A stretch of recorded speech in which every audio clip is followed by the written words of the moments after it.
আমরা অল্প অল্প পরীক্ষায় ভেঙে পড়ি, কিন্তু আপনি যদি একটু ঠান্ডা মাথায় গবেষণা করে দেখেন, আপনি দেখবেন পৃথিবীতে যারাই আল্লাহর বেশি প্রিয় বান্দা ছিল, আল্লাহ তাদেরকে বেশি বেশি মুসিবত দিয়ে পরীক্ষা করেছেন। কারবালার ময়দানে ইমাম হুসাইনের যেই ট্র্যাজেডি, যে কষ্ট, যে পরীক্ষা, যে মুসিবত, তার 1000 ভাগের 1 ভাগ কষ্ট আল্লাহ পাকে এখন আপনাকে আমাকে ফেলে নাই। আইয়ুব নবীর শরীরের যে যন্ত্রণাদায়ক কষ্ট, এরকম পরীক্ষায় আল্লাহ আপনাকে আমাকে ফেলে নাই। ইউনুস পয়গম্বরের মাছের পেটে থাকার সেই কঠিন মুহূর্তের যন্ত্রণায় আল্লাহ আপনাকে আমাকে ফেলে নাই। আল্লাহ তাআলা প্রিয় যাদেরকে ভালোবাসেন কিংবা যাদেরকে ভালোবাসতে চান, যাদেরকে কল্যাণে আনতে চান, যাদেরকে জান্নাত দিতে চান, তাদেরকে আল্লাহ দুনিয়াতে পরীক্ষা মুসিবতে ফেলে। তার কারণ কি? যদি তার গুনাহ থাকে, এই মুসিবত কষ্টের ধৈর্যের কারণে আল্লাহ ওনার গুনাহ মাফ করে দেন। সুবহানাল্লাহ। যখন উনি সেই রকম কষ্টে থাকতে থাকতে গুনাহ মাফ হয়ে যায়, এখন তার গুনাহ মাফ হওয়ার সুযোগ নেই, যেহেতু গুনাহই নাই, তখন আল্লাহ তাআলা ওনার মর্যাদা বাড়াইতে থাকেন, মর্যাদা বাড়াইতে থাকেন, সম্মান বাড়াইতে থাকেন, ইজ্জত বাড়াইতে থাকেন, ওনার ভ্যালু বাড়াইতে থাকেন, ওনার স্তর বাড়াই দিতে থাকেন। সুবহানাল্লাহ। আমরা অনেক সময় বলি আল্লাহর কাছে এত দোয়া করি, আল্লাহ আমার দোয়া কবুল করে না, আল্লাহর কাছে চাই আল্লাহ দেয় না। মনে রাখবেন, মুসলমানদের দোয়া কখনো বিফলে যায় না। আপনি কোন একটা দোয়া করেছেন কার কাছে? আপনি আমি তো ভবিষ্যৎ জানি, তিনি তো সব। তখন আপনার আমার দোয়া চাইলে উনি দেয় না। ছোট বাচ্চা যদি আইফোন খুঁজে আপনি দিবেন? সামর্থ্য থাকলেও তো আপনি দিবেন না, কারণ সে এখন আইফোনের যোগ্য হয়। বাচ্চার যদি খুব ঠান্ডা লাগে, আপনার সন্তান, আপনার কলিজার টুকরা যদি আপনাকে কান্না করে করে যদি পা ধরেও বলে, বাবা আমাকে একটা আইসক্রিম খাওয়াও, আইসক্রিম দাও, আপনার পকেটে সামর্থ্য থাকার পরও আপনি কি বাবা হিসেবে, মা হিসেবে, অভিভাবক হিসেবে আপনি কি আইসক্রিম দিবেন? তো অনেক সময় না দেওয়াটা কল্যাণের হয়। আমাদের কোনো চাওয়া যদি কবুল না হয়, বুঝবেন এখানে আমাদের জন্য কল্যাণ আর কল্যাণ আছে। সেজন্য আল্লাহ তাআলা আমাদেরকে দিচ্ছেন। হয়তো এখন কল্যাণ নয় তাই দিচ্ছে না, পরে দিবেন। আবার হয়তো আজীবনের জন্য কল্যাণ নয়, সেজন্যই দিচ্ছে না।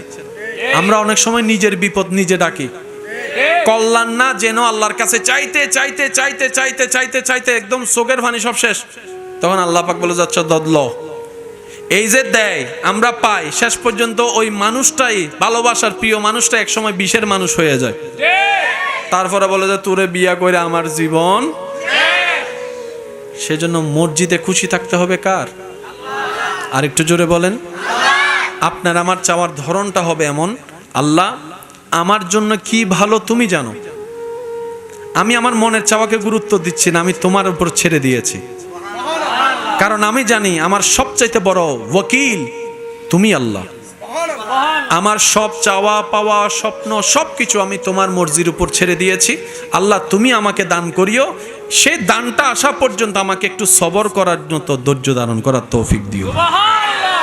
আর কখনো না পাওয়া থাকবে, কখনো অপূর্ণতা থাকবে। আমরা তো ওই নগদে চাইয়া ফেলি, এখন দিতে হবে। আমি কি বুঝাতে পারছি কথা? আল্লাহ তাআলা আমাদেরকে সবরওয়ালা বান্দা বানার তৌফিক দান করুন। আল্লাহর মর্জিতে খুশি থাকার আল্লাহ সে তৌফিক আমাদের সবাইকে দান করুন। মনে রাখবেন, আল্লাহর সিদ্ধান্ত বড় হিকমতওয়ালা। আল্লাহর হিকমত, সিদ্ধান্ত বুঝার মতো জ্ঞান, বুদ্ধি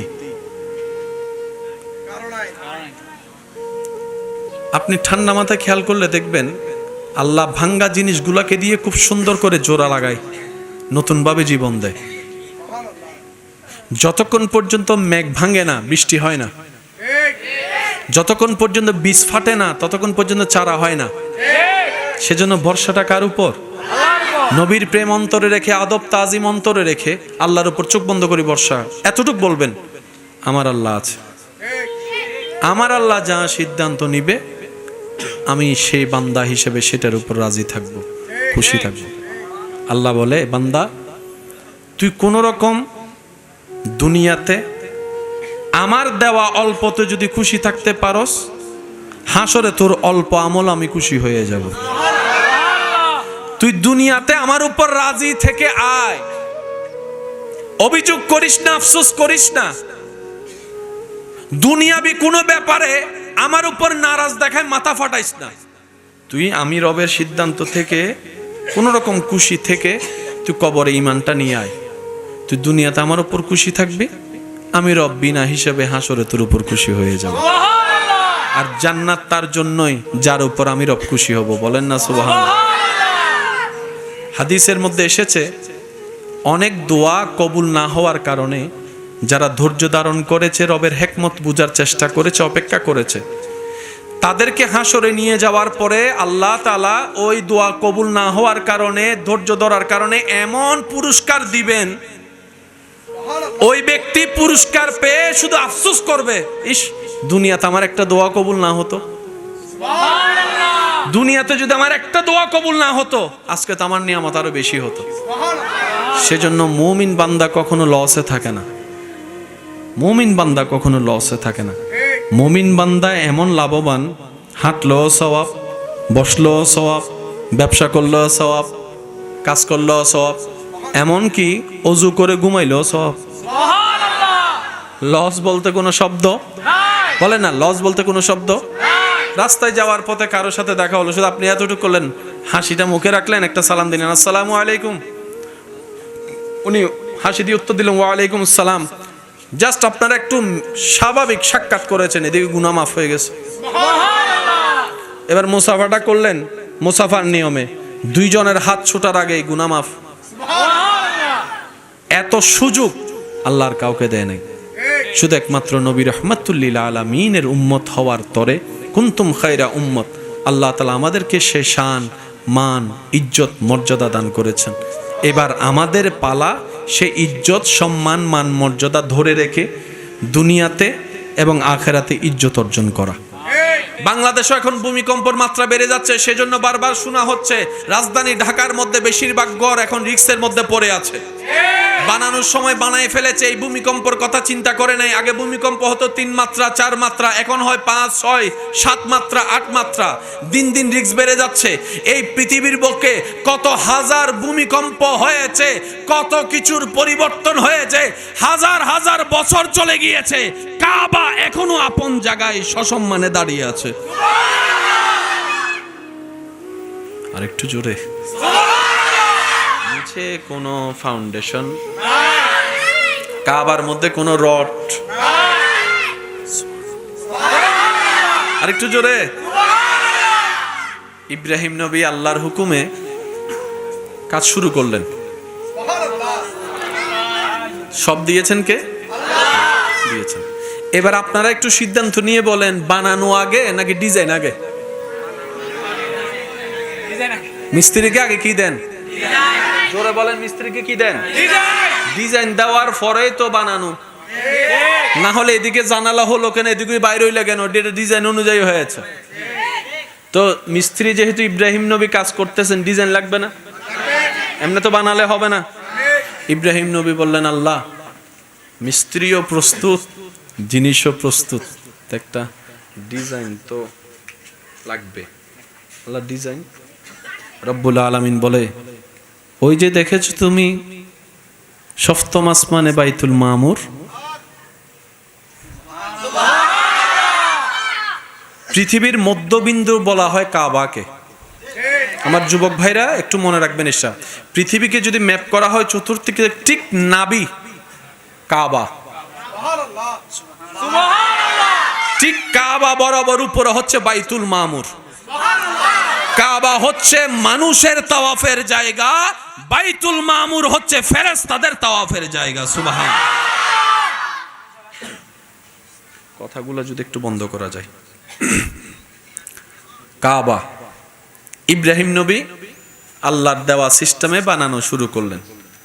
এবার হাত যতটুক যায় ততটুকু কেন তুলবে, এর উপরে যদি তুলতে হয় লাগবে কি সিঁড়ি, না হয় কেরাং, যা যা লাগে আর কি। ওখানে সিঁড়ি, ওখানে সিঁড়ি, গাড়ি, কেরাং, লিফট।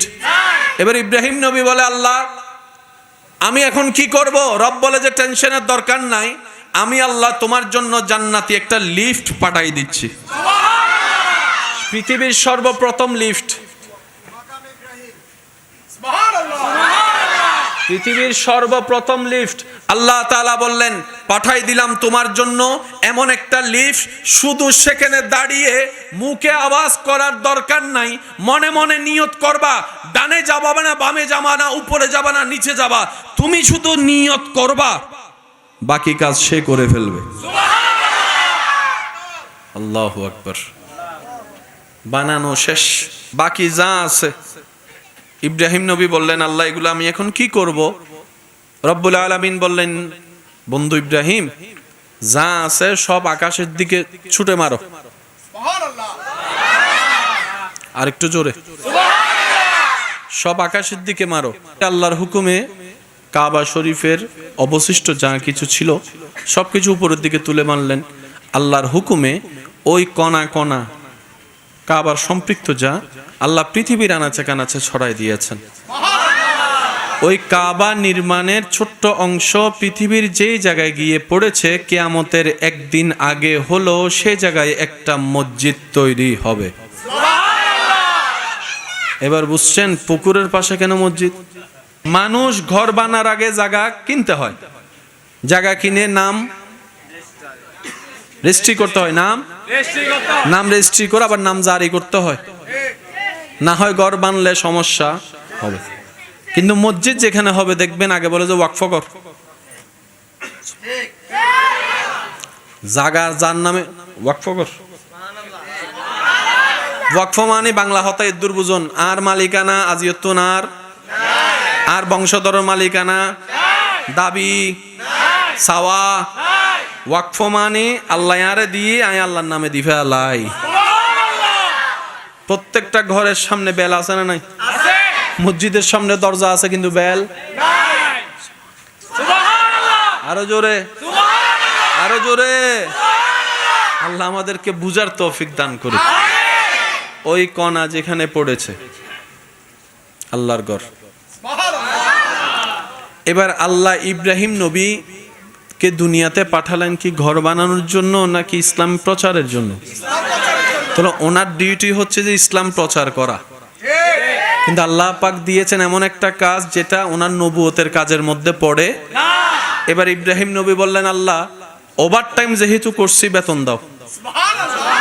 এগুলো প্রেমের ভাষা, প্রেমের ভাষা। ইব্রাহিম নবী বলে যে আল্লাহ আমাকে বেতন দাও, আমার কাজ তো এটা না, তুমি বলেছো আমি করেছি, মালিক হুকুম করেছো গোলাম কাজ করেছি, কিন্তু পারিশ্রমিক বলে তো একটা শব্দ। আচ্ছা পারিশ্রমিক দাও। একটু মনোযোগ, কি সৌভাগ্য আমাদের, একটু পরে বুঝতে পারবেন। আল্লাহ পাক বললেন, ইব্রাহিম বেতন হিসেবে কি চাও? যা চাইবা তা দিব, বলো। পাহাড় 3টাকে স্বর্ণ বানাই দিব? ইব্রাহিম বলে যে না আল্লাহ, আমার স্বর্ণের পাহাড় লাগবে না। সাগরকে তোমার জন্য হীরা বানাই দিব? আল্লাহ পাক যখন বললেন, ইব্রাহিম বলে যে না আল্লাহ, আমার হীরার সাগর লাগবে না।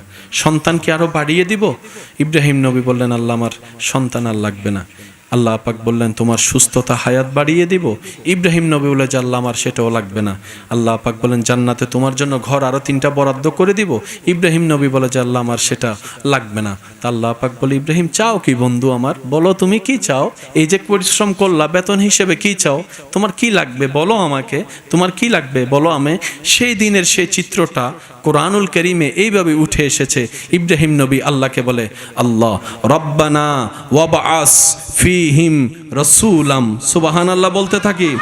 ইব্রাহিম নবী দোয়ার মধ্যে বলছেন, রব্বানা ওয়াবআস ফিহিম রাসূলাম, আল্লাহ গো তোমার ভান্ডারে জমানো দুনিয়ার জন্য আসা ওই রকম রসুলদের ভিতরে দামি রসুলটা কাউকে দিও না, আমি ইব্রাহিমকে দাও, আমি ইব্রাহিমকে দাও, আমি ইব্রাহিমকে দাও। আল্লাহ তাআলা বলে, ইব্রাহিম গো লিস্টির মধ্যে রসুলের ভিতরে মূসার মতো রসুলও আছে যিনি কালিমুল্লাহ, ঈসার মতো রসুলও আছে যিনি রূহুল্লাহ, দাউদের মতো রসুলও আছে যিনি খলিফাতুল্লাহ।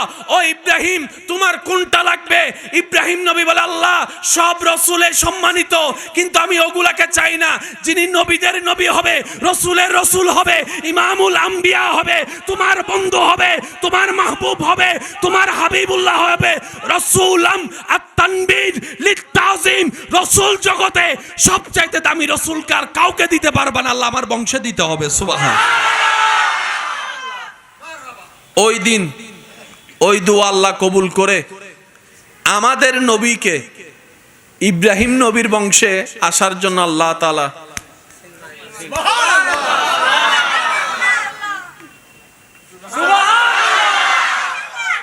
এবার ইব্রাহিম নবীর সন্তান কয়জন? একজন ইসমাইল নবী, একজন ইসহাক নবী। আসলে তো দুজনের একজনের মাধ্যমে আসতে হবে। যুবকরা আওয়াজ দিয়ে বলেন, কারণ দুইজনেই তো দাবিদার। কারণ চেয়েছেন ইব্রাহিম নবী, পেয়েছেন ইব্রাহিম নবী, দুজন এসেছেন ইব্রাহিম নবী থেকে, দুজনে তো হকদার। এবার আল্লাহ পাক বলে ইসহাককে দিব না, ইসমাইলকে দিব। আল্লাহ কেন? বলে যে তুমি দোয়া করার সময় ইসমাইল তোমার পাশে ছিল, কাবা নির্মাণের সময় ইসমাইল তোমার পাশে ছিল, খেদমতের সময় ইসমাইল তোমার পাশে ছিল। সেজন্যই তো বলা হয় সৎসঙ্গ থাকাটা ভাগ্যের লক্ষণ। যখন আল্লাহ নেককারকে ক্ষমা করে, নেককার পাশে থাকলে বদকারও মাপ পেয়ে যায়। সুবহানাল্লাহ। ইসমাইল যেহেতু পাশে, ইসমাইলের বংশে দিয়ে আমি আল্লাহ। সেজন্য ইসমাইল নবী থেকে শুরু করে আমাদের নবী পর্যন্ত অনেকজন এসেছে পৃথিবীতে, কিন্তু একজনও নবী আসে নাই।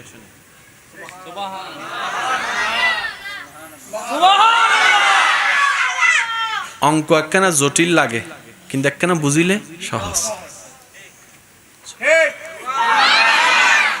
দোয়া করেছেন নবী ইব্রাহিম আলাইহিস সালাম, ওনার সন্তান ইসমাইল আলাইহিস সালাম।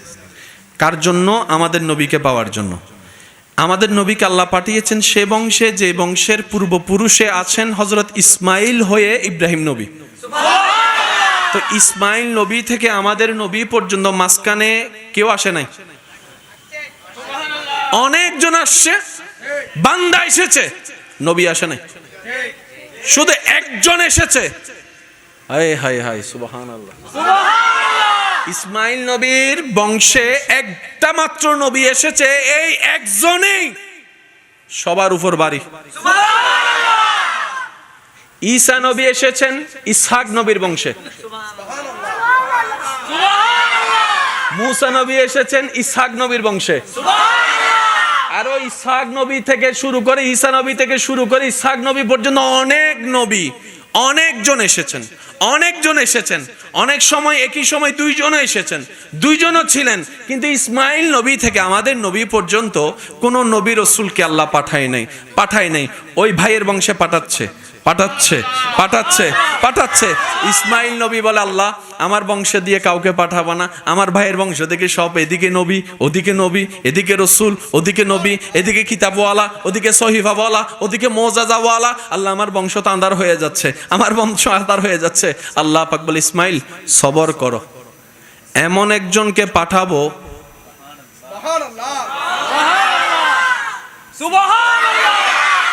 তোমার বংশে এমন একজনকে পাঠাবো, যে একজনকে ওয়াইজ আখাযাল্লাহু মিসাকান নবিয়্যিন, ওই ঈসা থেকে শুরু করে আদম পর্যন্ত সমস্ত নবী রাসূলগণ যেই নবীকে ইমাম মানে, যেই নবীকে অনুসরণ করে, ইমাম মানে, নবী মানে, ওনাকে পাঠাবো। ভাগ্য গুণে সেই নবীর উম্মতের খাতায় আপনার আর আমার মতো গুনাহগারের নাম লেখা। ওলামায়ে কেরামের দোয়া নিয়ে আমি অধম অযোগ্য একটা কথা আপনাদের সামনে রাখতে চাই। আশা করি আপনারাও একমত হবেন। জান্নাত সবারই চাওয়া, কিন্তু পাওয়ার ক্ষেত্রে যদি অগ্রাধিকার এবং সবচাইতে সহজ সুযোগ আপনি তালাশ করেন, আপনি দেখবেন আল্লাহ তাআলা জান্নাত পাওয়ার ক্ষেত্রে সবচাইতে ইজি এবং সহজ করে দিয়েছেন নবী রাহমাতুল লিল আলামিনের উম্মতকে। আপনার আমার জন্য জান্নাত পাওয়া সবচাইতে ইজি করে দিয়েছেন আল্লাহ দয়া করে। কিন্তু আমরা বোকা,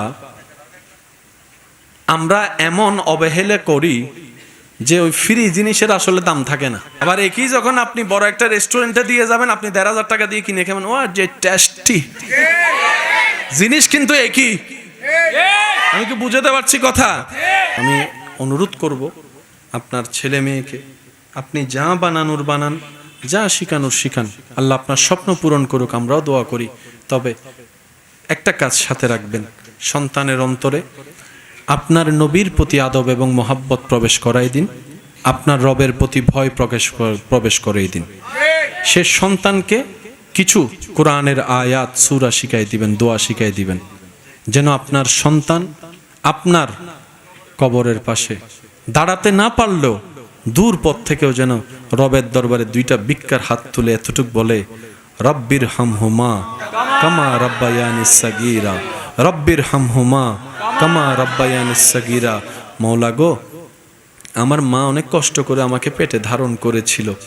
আমি যখন পেটে ছিলাম আমার মা ঘুমাতে পারেনি, বমির জ্বালায় খেতে পারেনি, ভালো খাবারের গন্ধ পর্যন্ত সইতে পারেনি আমার মা। আমাকে দুনিয়াতে আলো দেখাতে গিয়ে ভালো করে হাঁটতে বসতে আমার মা পারেনি। রাতের ঘুমকে আমি নষ্ট করে দিয়েছি।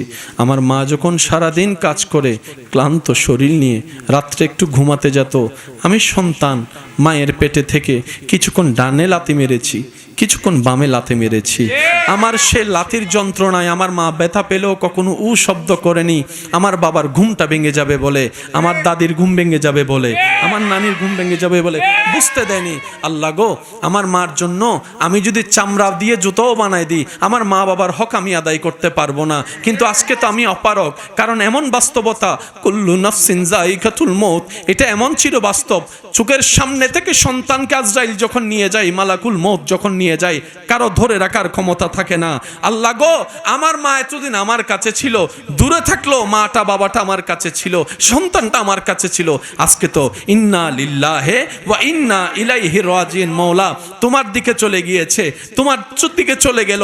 আল্লাহ, আমার মার জন্য আমি কিচ্ছু করতে পারি নাই, বাবার জন্য কোনো অবদান রাখতে পারি নাই, সেবা করতে পারি নাই। আল্লাহ, আমি দোয়া করছি সন্তান হয়ে, আল্লাহ আমার মা আমার বাবাকে তুমি ভালো রাখিও, শান্তিতে রাখিও, দয়া করিও সেরকম যেভাবে আমার উপর দয়া করেছিল, মায়া করেছিল ছোট্ট অবস্থায়। এদিকে সন্তানের হাত উঠবে, এদিকে রবের দয়া উন্মুক্ত হবে, জাহান্নামী হলো আল্লাহ চাইলে দয়া করে জান্নাতি বানাই দিবে।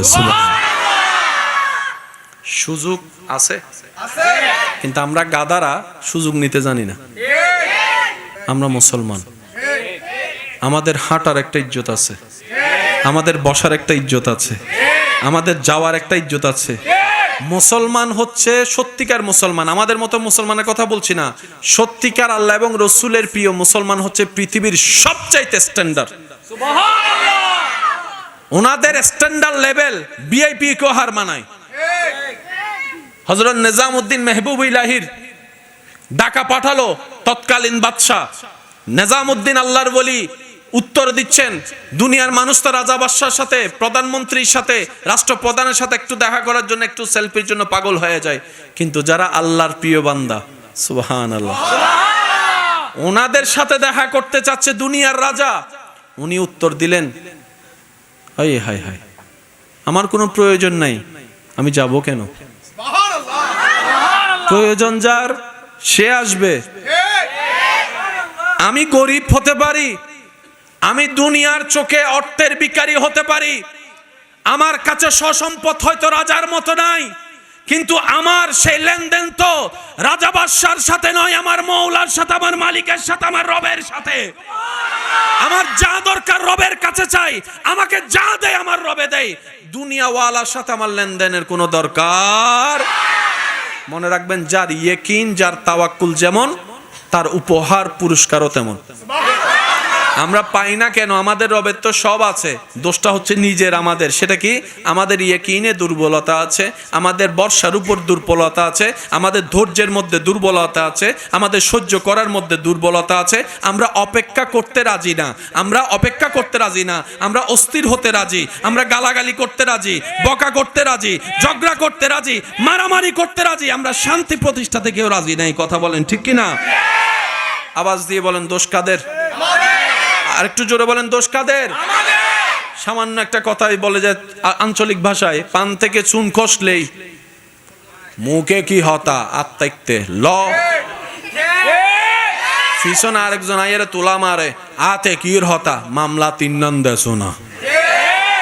আজীব ব্যাপার, আজীব ব্যাপার। আল্লাহ পাক আমাদেরকে একটু মানুষ বানার তৌফিক দান করুন।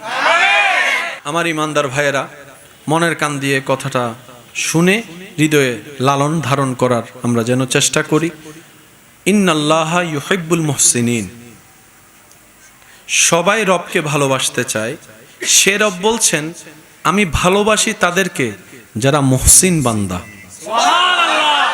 যারা সততার সাথে থাকার চেষ্টা করে, যারা নরম, ভদ্র, নম্রতাকে পছন্দ করে, যাদের জবানকে অন্যায় কাজে, অশ্লীলতায় ব্যবহার করে না, যাদের চোখ হেফাজতে রাখার চেষ্টা করে, হাতকে হেফাজতে রাখার চেষ্টা করে, মান সালিমাল মুসলিমুনা মিন লিসানিহি ওয়া ইয়াদিহি, আমল করার চেষ্টা করে, যাদের অন্তরের বিশালতা সাগরের বিশালতাকে হার মানায়।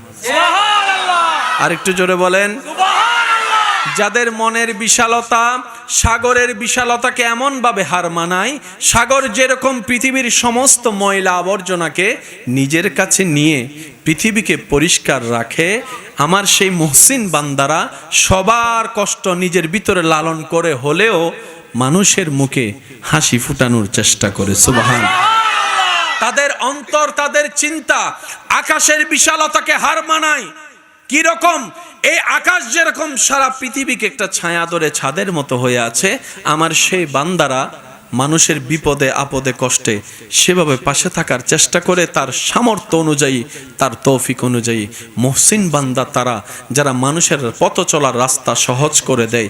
মুহসিন বান্দা তারা অভাবের পাশে দাঁড়িয়ে অভাব দূর করার চেষ্টা করে। সুবহানাল্লাহ। আমার মুহসিন বান্দা তারা যারা প্রতিশোধ নেওয়ার ক্ষমতা থাকার পরেও আমি রবকে খুশি করার জন্য হাসি মুখে ক্ষমা করে দেয়, মাফ করে দেয়, কোনো দাবি রাখে না। মুহসিন বান্দা তারা যারা নিজের পাশে আত্মীয় স্বজনের খবর রাখে। মুহসিন বান্দা তারা যারা আমি রবের খুশিতে সর্বদা নিজেকে খুশি রাখে। সুবহান। আমি আল্লাহ সেই ধৈর্যশীল, সহনশীল মুহসিন বান্দাদেরকে আমি আল্লাহ নিজে ভালোবাসি। এবার কেউ যদি আপনাকে প্রশ্ন করে, মার তো দুইটা দেওয়ার ক্ষমতা তোর আছে, ছেড়ে দিলি কেন? আপনি উত্তর দিবেন, আমার রবকে খুশি করার জন্য, রবের ভালোবাসার পাত্র হওয়ার জন্য আমি ক্ষমা করে দিয়েছি। সুবহান। আর একটু জোরে বলেন সুবহানাল্লাহ। ক্ষমা করলে কি ইজ্জত কমে না বাড়ে? বলেন বলেন, ক্ষমা করলে ইজ্জত কমে না বাড়ে? বাড়িয়ে দেন কে? বাড়িয়ে দেন কে? ওই দিন আমি একটা বিষয় পড়ে বড় অবাক হয়েছে। একটা সাইকোলজিক্যাল ডাক্তার ওনার গবেষণা করে উনি একটা স্টেটমেন্ট দিলেন, এই পৃথিবীতে তুলনামূলক সে মানুষগুলো খুব ভালো থাকে যারা মানুষকে ক্ষমা করে। এটা ওনার গবেষণা। উনি বলছেন ওনার গবেষণায় যে সমস্ত মানুষ অন্যকে ক্ষমা করে, কারো প্রতি হিংসা রাখে না, কারো প্রতি রাগ রাখে না, অভিমান রাখে না, তুলনামূলকভাবে অন্য মানুষের তুলনায় তাদের শরীর, তাদের ব্রেন, তাদের মেন্টালিটি, তাদের শক্তি অনেকটাই ভালো থাকে। উনি গবেষণা করে পরামর্শ দিলেন, ক্ষমা করে দাও যদি সুস্থ থাকতে চাও।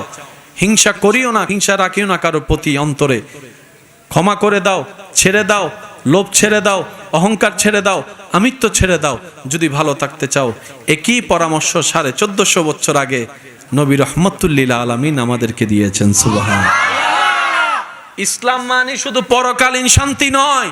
আমার ভাইরা সর্বদা মাথায় রাখবেন, এই দুনিয়াতে সবাই জিততে চায়, কেউ হাঁটতে চায় না। আমরা জিতে মনে করি গোল্ডেন এ প্লাস পাইছি, জিতে গেছি। আচ্ছা, আপনি এসএসসিতে গোল্ডেন এ প্লাস পেলেন, ইন্টারে গিয়ে আপনি এমএনএস পাইলেন, এবার কি জিতা আছে নাকি হারা? আপনি সব সেক্টরে গোল্ডেন এ প্লাস পাইছেন, কিন্তু চাকরি হওয়ার আগের দিন আপনি পাগল হয়ে গেছেন। মাথায় রাখবেন, আমাদেরকে কেমন যেন একটা প্রতিযোগিতায় নেমে দেওয়া হয়েছে। ছোট্ট ছোট্ট বাচ্চারা নার্সারিতে যাওয়ার সময় দেখবেন ব্যাগের ভারে, বইয়ের ওজনে হাঁটতেই পারে না। ওই ব্যাগটা মা বাবাকে, অভিভাবককে নিতে হয়। এই ছোট্ট ছোট্ট বাচ্চারা এখন থেকে যদি এত প্রেসার নেয়, আগে তো খেলার একটা টাইম ছিল, ব্রেন ফ্রেশ হওয়ার একটা সময় ছিল, এখন তো এমনভাবে খেলার মাঠ বন্ধ হচ্ছে যে খেলারও কোনো সুযোগ। এই বাচ্চাগুলো কি করবে? ওদের স্মৃতি কি থাকবে ছোট্টবেলার? আল্লাহর ওয়াস্তে প্রতিযোগিতা হওয়ার দরকার নাই, পাশ করার দরকার নাই, জ্ঞান অর্জন করা হচ্ছে মূল বিষয়। তলাবুল ইলমে ফরিদাতুন আলা কুল্লি মুসলিমিন ওয়া মুসলিমাতিন।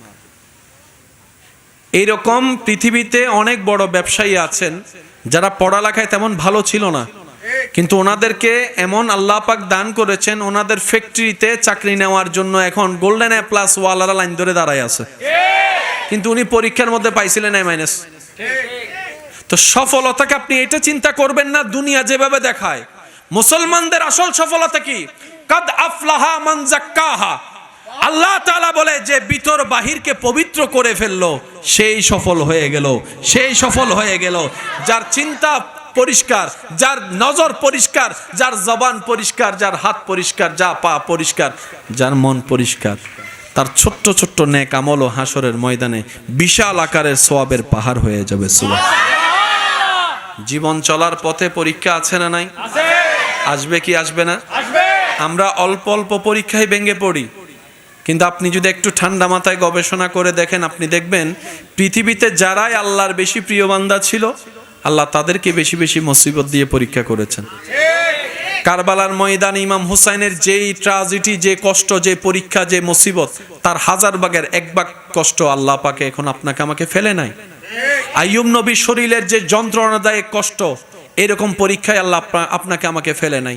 ইউনুস পয়গম্বরের মাছের পেটে থাকার সেই কঠিন মুহূর্তের যন্ত্রণায় আল্লাহ আপনাকে আমাকে ফেলে নাই।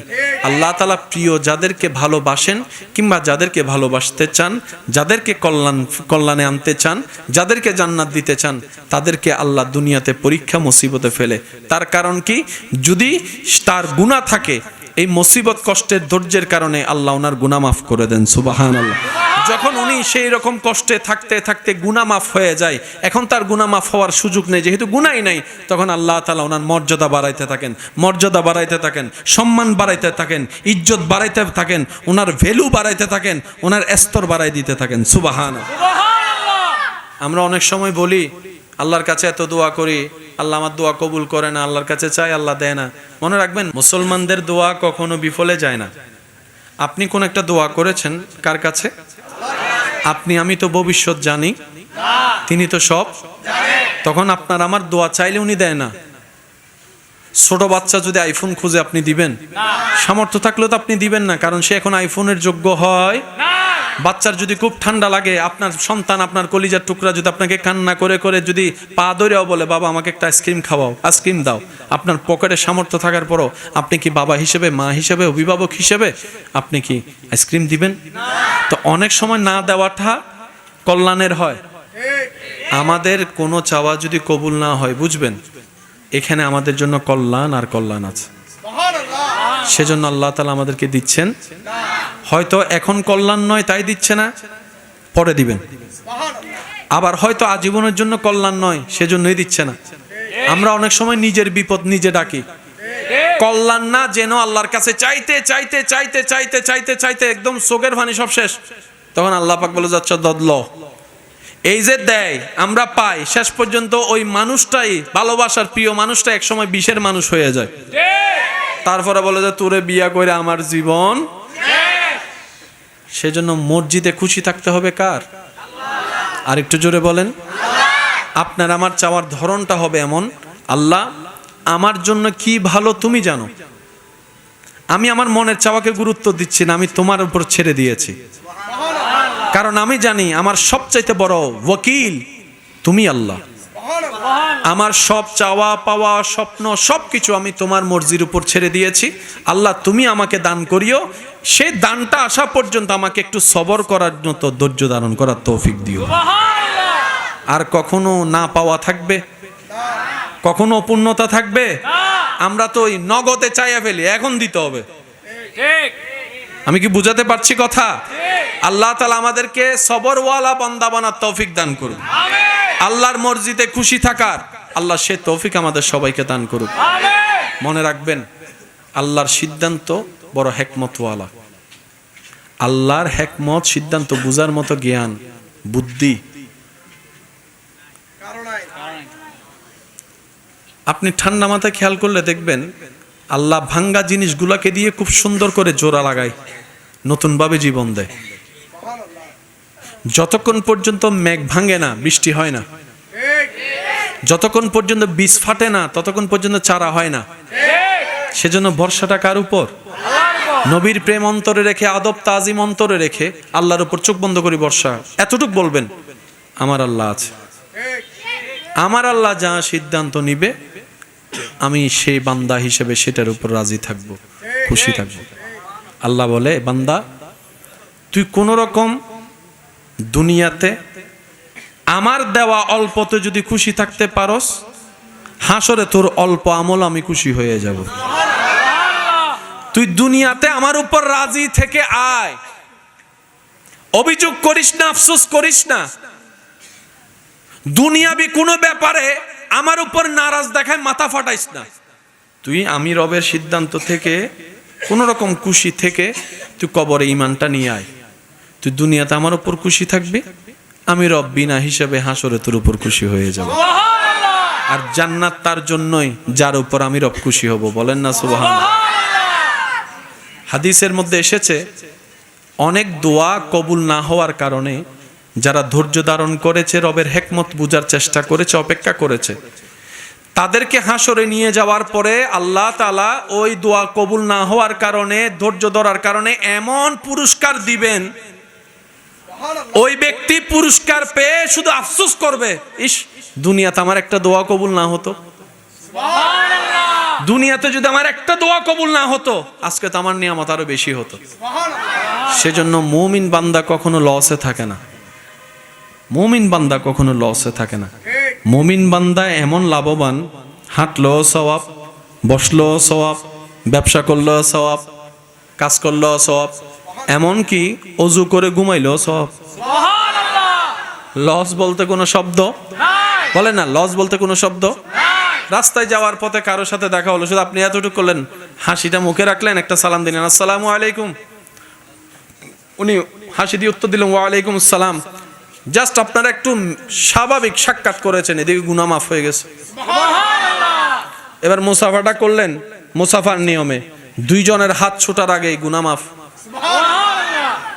এত সুযোগ আল্লাহর কাউকে দেয় নাই, শুধু একমাত্র নবী রাহমাতুল লিল আলামিনের উম্মত হওয়ার তরে কুনতুম খায়রা উম্মত, আল্লাহ তাআলা আমাদেরকে সে শান, মান, ইজ্জত, মর্যাদা দান করেছেন।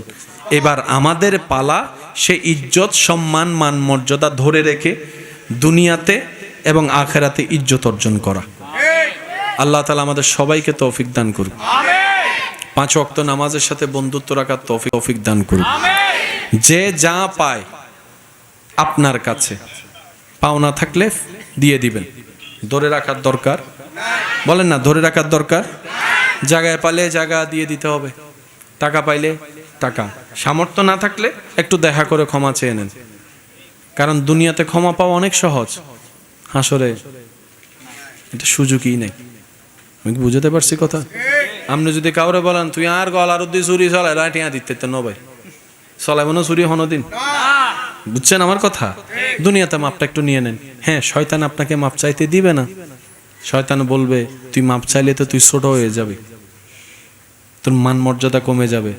অথচ রসুল বলে আল্লাহু আকবার, আল্লাহু আকবার, যে ক্ষমা চায় তার ইজ্জত বাড়ে, যে ক্ষমা করে দেয় তার ইজ্জত আরো বাড়ে।